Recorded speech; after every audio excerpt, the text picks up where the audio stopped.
My understanding of the Minoans and the Phaistos Disc has continued to mature nicely. Since my last two videos, one of my regular viewers has helped me translate a word that I've been having trouble with for the past 3 or 4 years. And I've walked through a door those two videos opened for me. First, we're going to look at my viewer's magnificent contribution, and as you will see, it was critical. Then, we're going to look at a magnificent paper. It's going to tell us a lot about the disc and about one of the symbols on the disc, and it's going to tell us a lot about the Minoans. But I'm also going to get meta with this paper, because there have been some exciting cognitive and conceptual breakthroughs in modern archaeology, and the paper uses those. And I wanted to share them with you because they gives you an interesting take on how your world works and how you live in it. You're even going to look at your TV shows different. Finally, pulling all this together, I will show you that the mythology of the Phaistos Disc was not unique to Crete, that it was probably part of a burial ritual for kings, that it is in the Epic of Gilgamesh, and wouldn't you know it, it was in last Sunday's reading of the Gospel of Luke in my church. But Luke gives it a very interesting flip. Now there are changes in the details, but those changes are so explicitly necessary in a Jewish milieu that they must have been dialoguing with this mythology. In fact, it would not surprise me if they started with the mythology and built the whole story on top of it. Now mind you, that doesn't mean it didn't happen. That just means the myth was used to organize the story. Here, and in Gilgamesh, is where my viewer's contribution will really shine. All of this is especially interesting, especially if you watch my video Lucifer's Snare, because you know I suggested jokingly that Lucifer kept me from getting to church the week before. Maybe it wasn't all in my head. He's real, you know. That's not impossible. So let's get to work. The viewer Demetrios A helped me out on a name I've been trying to figure out for 4 years now. He's shown that Payeriu is probably Paneria, with the nasal N tucked in there. Paneria, the Most High Priestess, or the Everything Priestess. So, alongside the goddess Aditi, the mother of the sun god, we have a second female, just exactly as I predicted. If he's right. Fire in the Holes, an investigation of low-level meanings in the Minoan built environment. It's going to help us get to the bottom of symbol 12, the kernos. It's the third most common symbol on the Phaistos Disc. It's represented by the sound value que, which I thought actually stood for kernos since it's so close. It might not, but it might. We'll visit that question later. So now let's get meta. This is fascinating on so many levels. Space is the active potential of architecture. Through its layout, it contributes to create the field of potential encounter and co-presence within which people live and move, and whether or not it leads to social interaction. Space also plays a decisive role in tying together fixed and semi-fixed elements of architecture in a coherent whole, which, once physically constituted, can be encountered, used, and lived. In that sense, architecture is not the simple backdrop of human actions, or a straightforward crystallization of social norms, but more an ongoing process of complex and dynamic interplays between space and society. Furthermore, it has been also suggested that buildings themselves could be considered living organisms that undergo diverse biographical events, such as initial construction, refurbishments, partial or total demolitions, alterations of layout, as well as final destruction. Buildings have life histories which consist in the unfolding of their relations with both human and non-human components of their environments. Thus, if space is paramount in making buildings live, so is time. In fact, in their life cycle, buildings are often the object of practices that contribute to embed them in specific temporalities. While trying to understand such practices, one quickly realizes that the built form, the people that inhabit it, and the objects they use are not always clear-cut categories, and may sometimes work together in a complex whole. And there's more to soak in. In Thinking Through Material Culture, Karl Nappet indeed makes claims for the necessity, in our attempt to understand people's relationships with the material world, to overcome the Cartesian dualism of mind and matter. And that still pervades much of the social sciences, archaeology included, and theology. His alternative to this long-lasting dichotomy, and unnecessary dichotomy, is based on considering the human being simultaneously in terms of biological animacy, psychological agency, and social personhood. In this interdisciplinary stance, Nappet is one of the advocates in archaeology of a broader tradition in social and cognitive sciences, which defends and develops a conception of people in their physicality, thoughts, actions, and perceptions, and their environment, in the broader sense, i.e. the material world, but also the other living beings that populate it, as being in an intricate and an indissociable embrace of mutual interplays. And there's more to soak in, but some of its concepts are worth noting for this particular case study, that is of the Minoan built environment. The obvious and main consequence of such a paradigm is that human and non-human elements need to be considered conjointly in their dynamic and multifaceted relationship. Not doing so, and give precedence to one or the other, would simply mean ignoring a whole part of the issue. One of the central themes of this paradigm is the idea of an embedded, situated, and distributed cognition, i.e. the fact that numerous aspects of the relationships among human beings and between the latter and their environment and material world are mediated through the body and contextually constituted in complex and indivisible interactions. Distributed cognition, that is interesting, and as you'll see, it applies to any built environment. Now, let's look at something called praxeology. Praxeology is an approach to human practices focusing on sensori-affectivo-motor conducts geared to material culture. This implies different things. First, all human practices, or techniques of the body, walking, running, carrying goods, using particular objects, and even resting habits, involve motricity. Secondly, motor conducts are mediated through the 7 senses, the 5 usual ones, as well as the proprioception, the body's awareness of its own motion, and the vestibular sense of spatial orientation. Furthermore, thirdly, the body also orients itself in space to achieve specific goals, which are motivated and modulated by desires and emotions. Finally, these sensorio-affectivo motor conducts take place in a given materiality, within which the boundaries of the body are flexible and can be extended to include lots of objects. A classic example being the blind person's cane, which, perceptually speaking, is integral part of his or her body. The implications of praxeology for the study of material culture are considerable. Indeed, rather than seeing various objects as supplements to the body, praxeology considered them as integral to bodily conducts and as part of bodily schema. Nowadays, the best example would be a cell phone. Mine has definitely become an extension of my own brain. I do not ever want to live without it again. I realized as I was reading this paper that we're headed into another golden age of archaeology. Not only are we going to be able to wring a lot more information out of the digs we've already made the last 150 years, but we got new digs going on every day. Now, years ago, I wanted to be a writer, but I was a bad writer. I've since gotten to the bottom of why I was a bad writer, and for various reasons I wanted to get back into writing novels again, or screenplays. But this paper made me realize that I need to pay very careful attention to my story settings. Now, you read about that when you read about writing, but whatever. For example, my characters can't just be on a spaceship. Like the USS Enterprise, long may she reign, my spaceship has to be a character. But at least as good as the Enterprise, I think, is the set of the television series Frasier. Here's a floor plan of Frasier's apartment, probably put together by a dedicated fan. Every cast member of that show was amazing, including this apartment and Martin's ugly chair. We're going to look at kernoi in this video because what they are and how they are used is going to be very useful in figuring out the Phaistos Disc. And my increasingly refined reading of the Phaistos Disc and my increasing ability to embed that reading into Minoan material culture both prove that I've figured out the Phaistos Disc. But if we're really going to appreciate what the Minoans were doing with their kernoi, we need to understand what the Minoans were doing with their hearths, their communal fires, because these two Minoan architectural features were paired together all over the island. I will address the role that fixed hearths and kernoi might have played in the built environment and show how, through time, both fixtures acquired particular symbolic and functional meanings. Hearths and kernoi have indeed existed since quite early in Minoan culture. They are documented from the Neolithic onwards for the former, and since the pre-Palatial period, about 3100 to 1925 BC for the latter. So far, both features have been extensively studied and considerable insights offered on their role within Minoan society. So, kernoi showed up on Crete about 3100 BC. Perfect, because as I've said several times in my video, that's when the future Minoan elites started visiting Crete in large numbers. At first as traders and craftsmen. In fact, they're the ones who brought bronze technology to the island.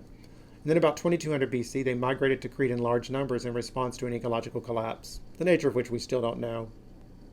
My main goal here is certainly not to propose a new strict functional definition. Rather than challenging traditional interpretations, this paper aims at considering Hars and Kernoi in terms of associations and affordances, by respectively investigating their symbolic significance and agency. Now let's look at what was going on with Minoan architecture. Phaistos and Polyov were the first scholars that extensively considered Minoan architecture respectively in terms of recurrent organizational properties, i.e., the way in which rooms and internal spaces are similarly organized and connected to one another in different buildings, and circulatory patterns. For example, the opportunities of movements that such an organization materialized. Phaistos suggested that neopalatial buildings had a common structural logic underlying their layout. Of course, the existence of a model does not exclude variations, and neopalatial architecture was indeed extremely diversified.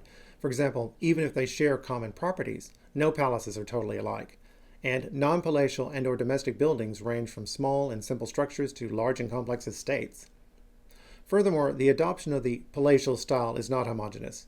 In many buildings, together with constraining contextual factors such as topography, materials available, etc., some local and ancestral architecture traditions prevailed, and the new principles being merely adapted or, as would seem in some instances, simply ignored. Now we're about to read about space syntax. Neopalatial buildings then show a large number of innovative characteristics while being deeply rooted in earlier pre- and proto-palatial architectural traditions. Furthermore, even if they might have been laid out according to a recurrent model or set of principles, they still look quite different from one another.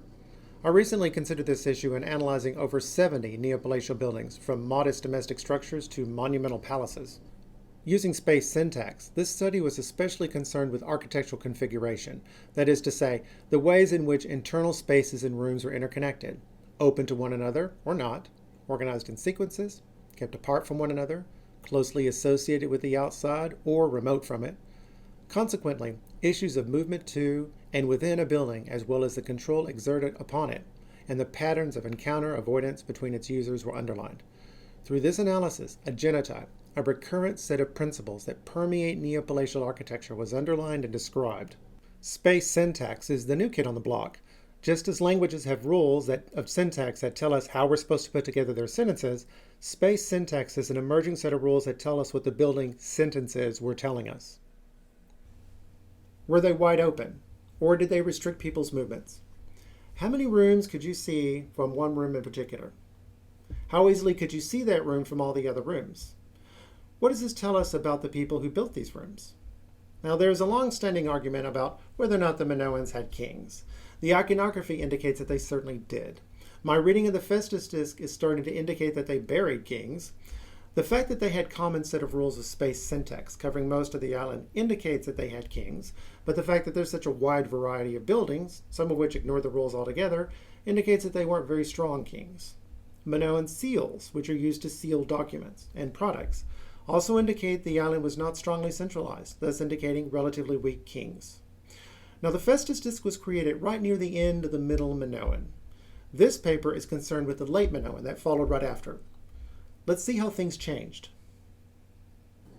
Among the important characteristics of the genotype, one can note 1. A growing use of external transition spaces, such as vestibules, porches, porticos, and corridors located at the periphery of a building, that clearly differentiate the interior of a building from the outside world. 2. A shift from an agglutinative mode, all the rooms directly opening into one another and usually clustered around a central one, to an articulated mode, rooms more clearly separated from each other and grouped in sectors by means of internal spaces of transition, such as corridors, of organizing spaces. 3. The existence of poles of convergence.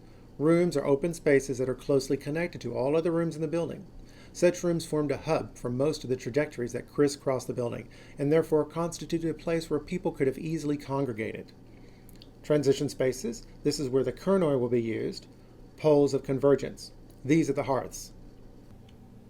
One thing not mentioned about these palaces is they're built to move through a lot of people at once, and they're all off in different parts of the palace doing different things. This is definitely a sacred space, kind of like a temple. But as you've heard, they don't call them temples, they call them palaces, even though we're not sure the king actually lived there, that is, if they had a king. But if he did, then he had to share most of his palace with the people of his city most of the time. It's kind of like the President of the United States in the White House. So, once again, he couldn't have been that powerful of a king. You know, the Bible isn't really a book. It's more like a library. It's the same with these palaces. They're not actually buildings per se. They're a network of rooms and compound spaces, all linked together by pathways and transition zones, all under one roof. Let's look at how the experts describe this. This configurational analysis of the neo-palatial built environment shows that there were strong recurrences in the way internal spaces were interconnected and organized, therefore contributing to materialize different zones of activities by channeling and constraining human movement and practices. This redundancy of the configuration certainly contributed to enhance the legibility of the built environment with spatial and social rules that were unconsciously obeyed rather than formally taught. One of my goals here is to investigate how certain fixtures, like hearths and kernoi, could have contributed to reinforce the effect of the configuration, how they worked with internal architecture to ingrain and induce some prescribed spatial behaviors. In my last videos, I had assumed that the Minoans had called kernoi, kernoi, so it made sense that it stood for the sound value of que.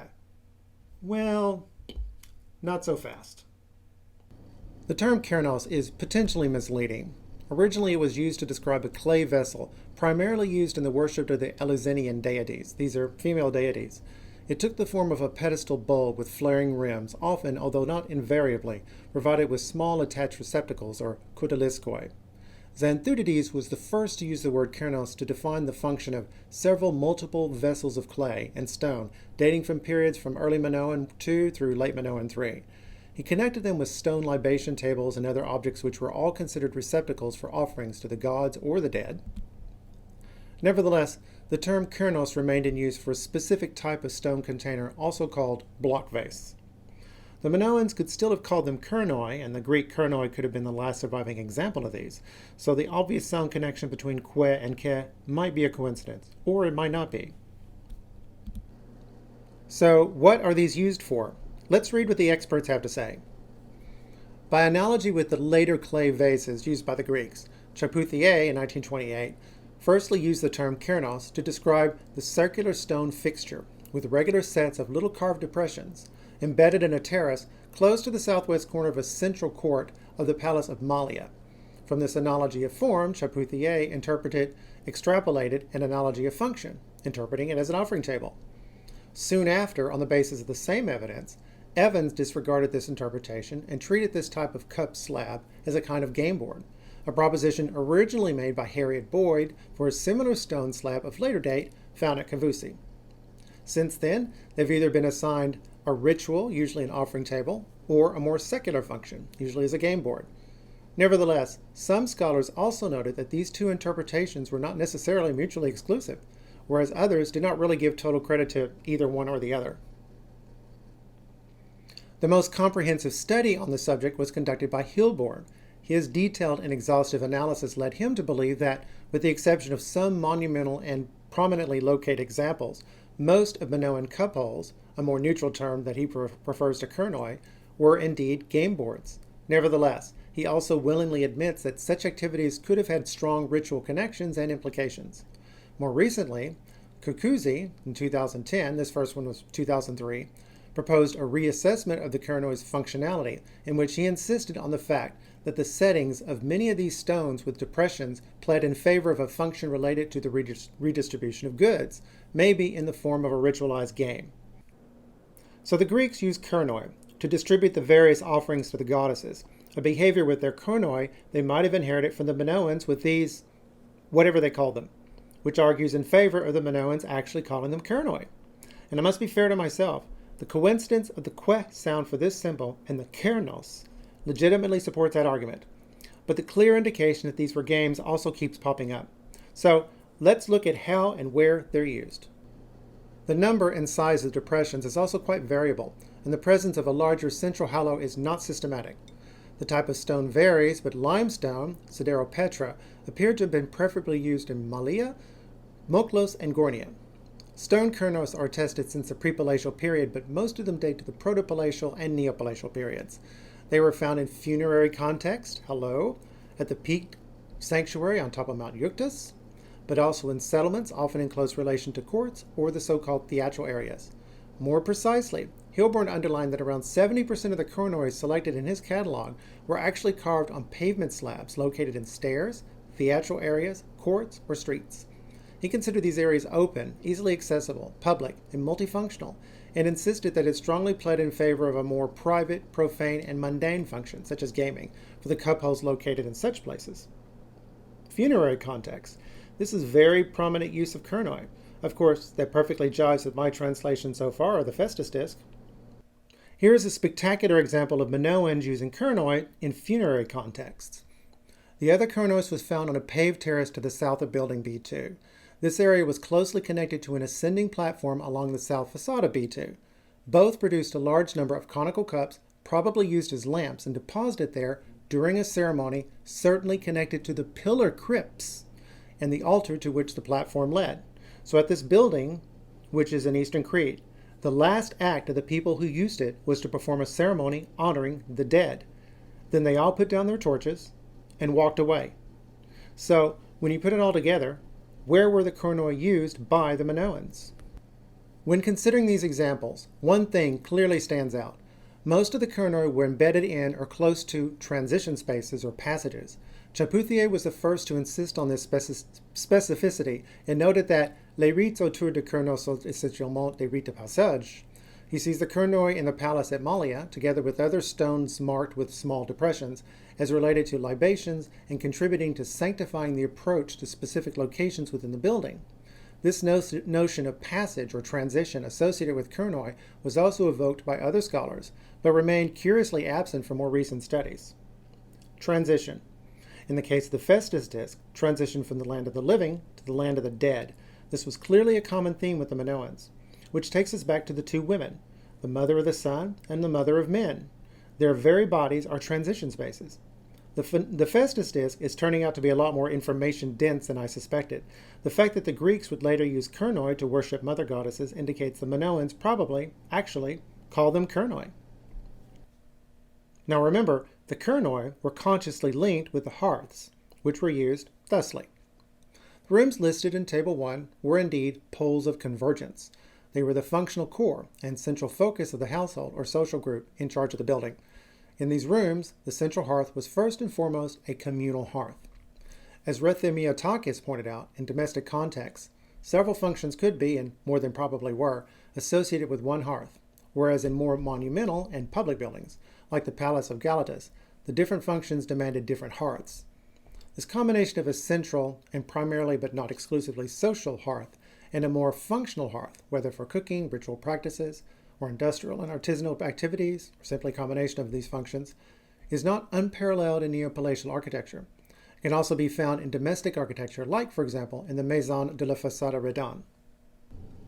Now, a little more about the Minoans and the question of whether or not they had kings.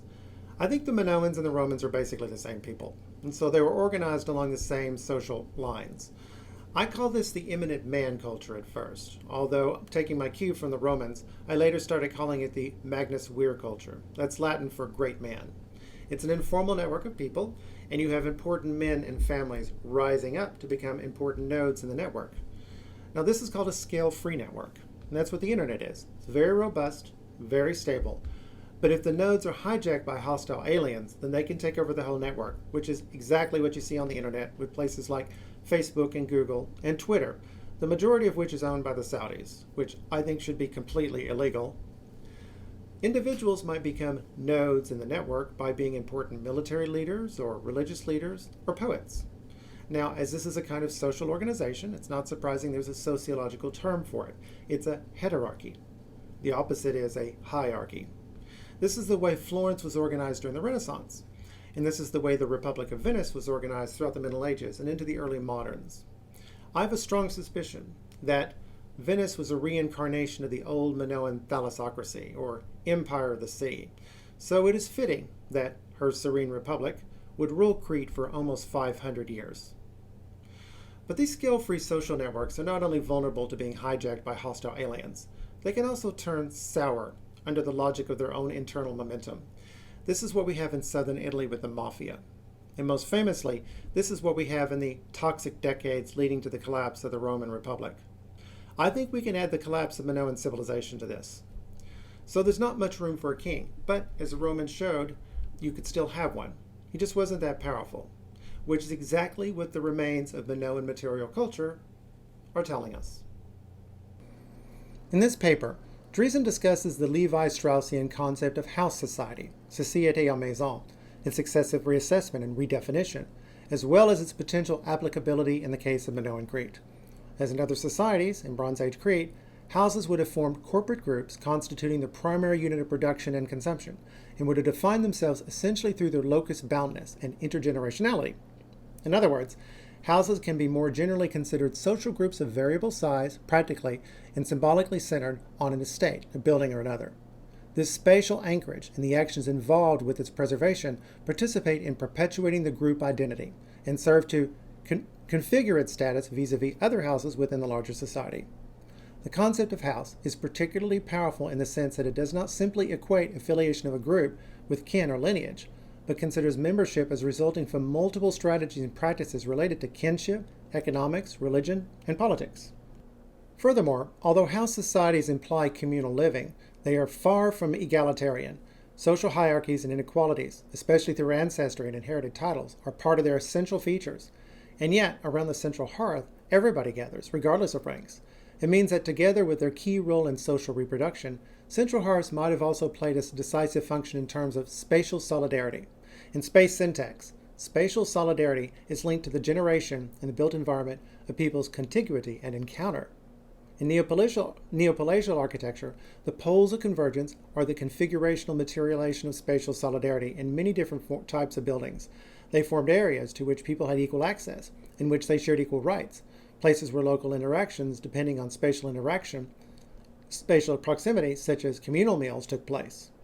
These looked like Romans to me. The Romans had their games, which were paid for by their Magnus Weir, their great men. They also subsidized the cost of food for the poor. The Minoans had their central hearths and communal feasting. Apparently, even the palaces themselves, remember, they were built for high traffic. So let's sum up what these Kernoi meant to the Minoans. Let us now consider the symbolic associations that can be linked to Kernoi, even if the latter were found in various environments. It seems they were often imbued with notions of transition and/or transformation. This broadly encompasses diverse and yet somewhat interrelated phenomena such as the transition from life to death. Hello, Kernoi found in relation to the entrance of tombs. From profane to sacred, Kernoi found in or on the way to ritual spaces. From outside to inside, Kernoi found in liminal zones or close to thresholds or boundaries of some sort. But also the transformation of raw material products into processed goods. Kernoi found in or on the way to storage spaces. But also Kernoi is evoking earlier grinding stones that might have been their prototypes, or as discussed by Kukuzi, the transition from the community to the individual through redistribution. Here's something interesting that'll directly connect to the Phaistos Disc.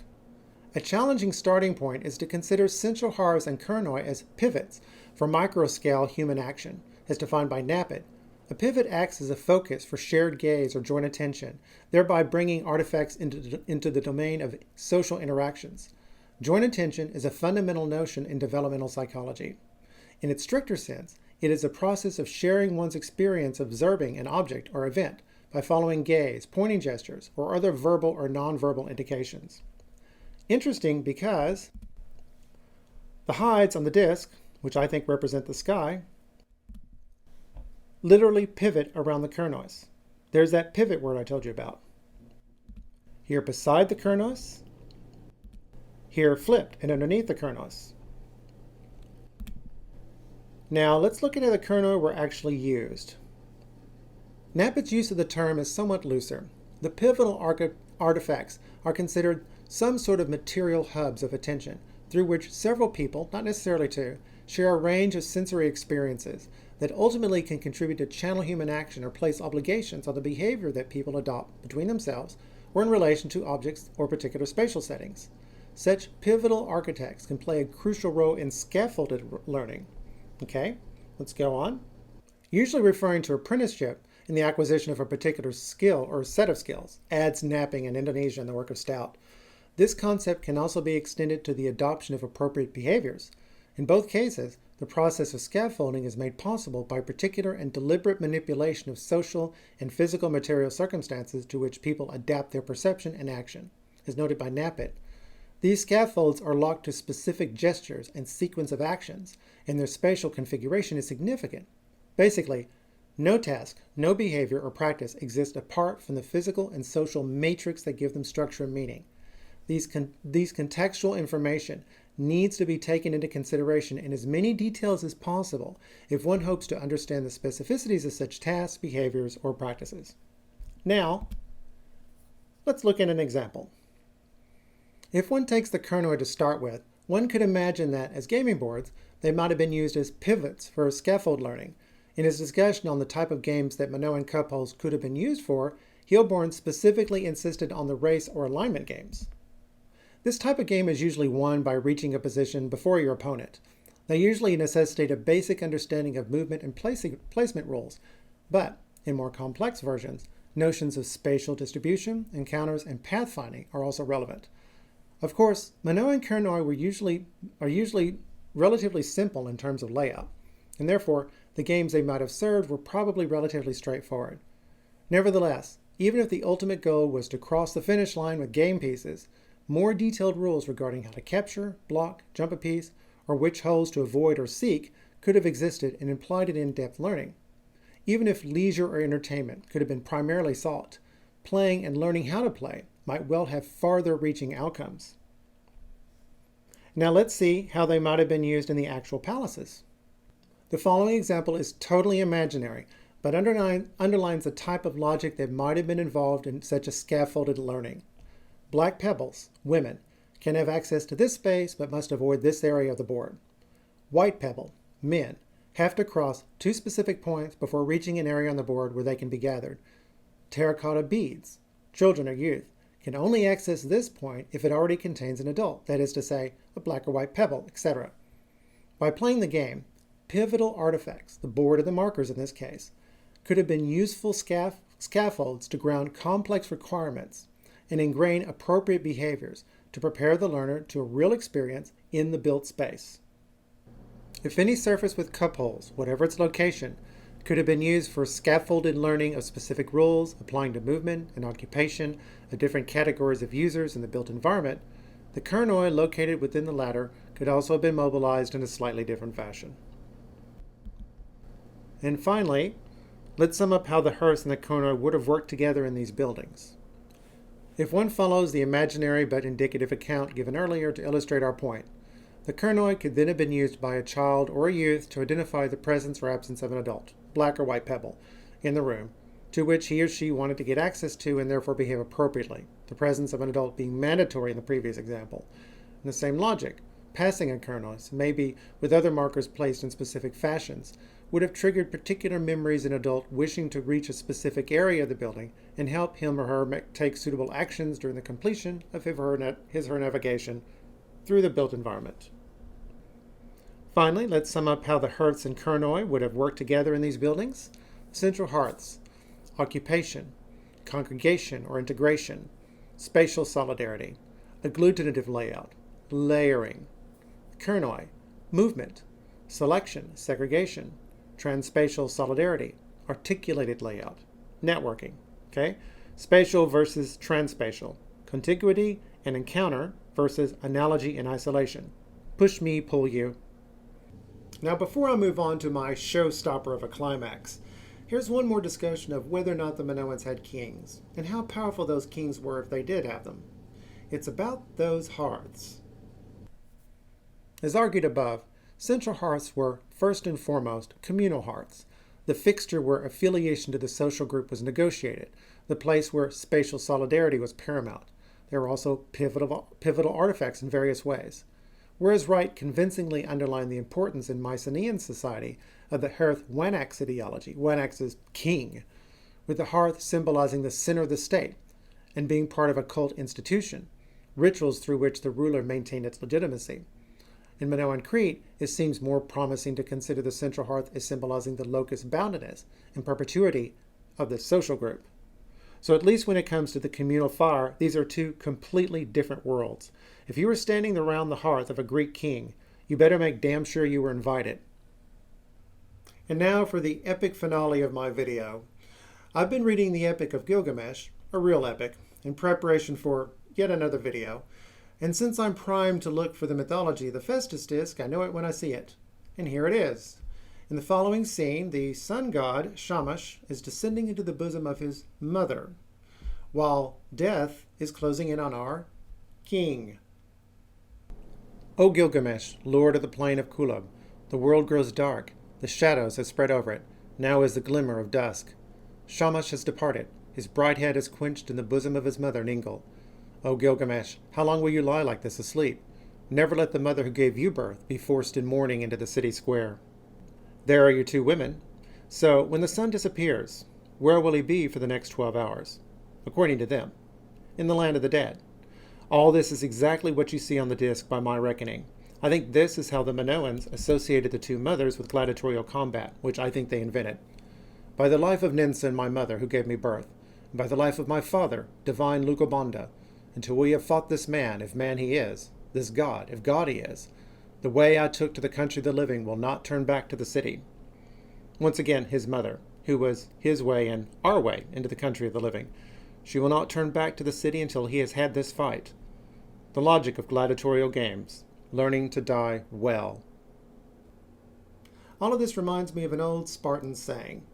After war, a man returns home to his mother, either carrying his shield or carried on it.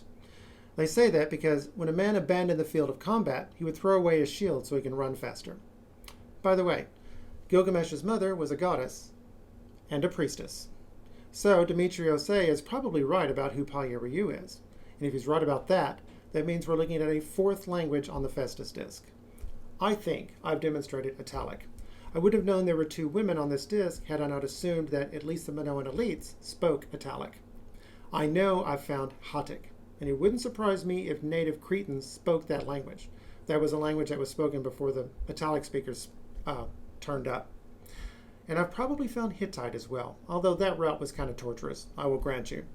So now we can add Greek into the mix, and that shouldn't be a surprise. As a model of the Minoan cosmos, we would expect to find foreign loanwords, and even if they spoke Italic and Hattic, eventually they ended up ditching both languages in favor of Greek, so even at this relatively early stage, we could expect to find some Greek. I now suspect that if you looked hard enough, you would find Egyptian and Semitic words as well. Both of these people also loomed large in the Minoan cosmos. And now, the Gospel of Luke.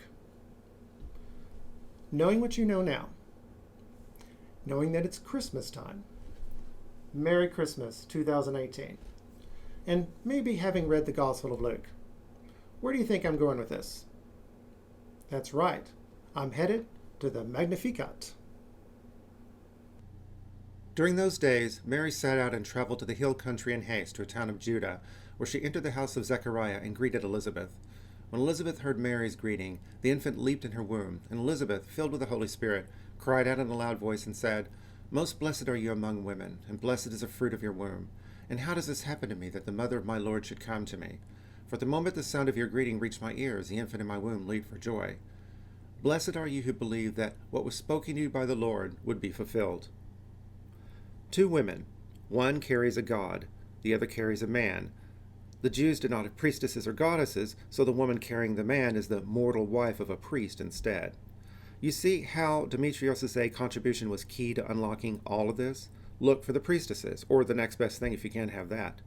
And just as Gilgamesh, the son of both a priestess and a goddess, and two-thirds god, is a great hero, John the Baptist is no less than the greatest, the most heroic Israelite prophet of all, born anew, Elijah. But in Luke, we have an interesting flip. Both the Minoans and the Assyrians, and we get the standard version from the Assyrian Empire, contrast the land of the living with the land of the dead. Luke contrasts the land of the living with the land of the eternal. And he has another interesting flip. Luke pivots the narrative from grand deities such as Aditi on the Phaistos Disc and Ningal in the Epic of Gilgamesh to a lowly, faithful, and mortal servant of God. There's that pivot word again. The Blessed Virgin herself, in a statement that surely cannot be a coincidence, personally made note of that pivot. He has thrown down the rulers from their thrones, but lifted up the lowly. The gods who really rule the world behind the scenes rule from thrones of their own. That's how things can seem just crazy sometimes. This much we know. Watch my video on the theologian Michael Heiser to catch up on all of that. I uploaded it the same way I uploaded this video. Now this all leads to a very interesting question. Did this Minoan mythology survive to the time of Jesus? Is it possible that whoever wrote this was aware of it? One thing we can know for sure, Luke did not write his infancy narrative. None of this, up to and including the time when Jesus was 12 and his mother found him in his father's house. Luke received it from a source he obviously considered completely trustworthy. How can I know this? Well, for one thing, he himself said he did something very much like that. But specifically here, this passage leading up to the time Jesus was 12 is written in Septuagint Greek. That's a Jewish Greek. Luke wrote the rest of this gospel in his native Koine Greek. So this text was simply copied and pasted from an earlier Jewish source. So remember this next time somebody tells you that you can't trust Luke's narrative because it came too late. You can correct them on their misinformation. This was clearly held in high esteem long before Luke found it. So, did this mythology survive? Or is this just something that comes up spontaneously from our collective unconscious? Or is just a series of wild coincidences? I already told you what I think. But while I think somebody knew about this mythology, it had long ago dropped off of our radar, which is precisely why my reading of the Phaistos Disc baffled me in the beginning. And the fact that I pressed forward, despite my befuddled state, just proves once again that I'm the kind of guy who's going to stick to a path if it's important, even if it's going places I don't like. Speaking for myself, after the events of the past 2 Sundays, I know Jesus is watching us, and so is Lucifer. And they're both very interested in what we are all up to, including you. Obviously, the paper I surveyed and the help I got from my viewer have borne some very gratifying fruit. The next step is to learn more about the language of the disc and its rhythm in the poem itself. And at the end of the day, I'm going to have to sing it, just as our Blessed Virgin sang. My soul proclaims the greatness of the Lord. My spirit rejoices in God, my Savior, for he has looked upon his handmaid's lowliness. Behold, from now on will all ages call me blessed. The Mighty One has done great things for me, and holy is his name. His mercy is from age to those who fear him. He has shown might with his arm, dispersed the arrogant of mind and heart. He has thrown down the rulers from their thrones, but lifted up the lowly. The hungry he has filled with good things, the rich he has sent away empty. He has helped Israel his servant, remembering his mercy, according to his promise to our fathers, to Abraham and to his descendants forever.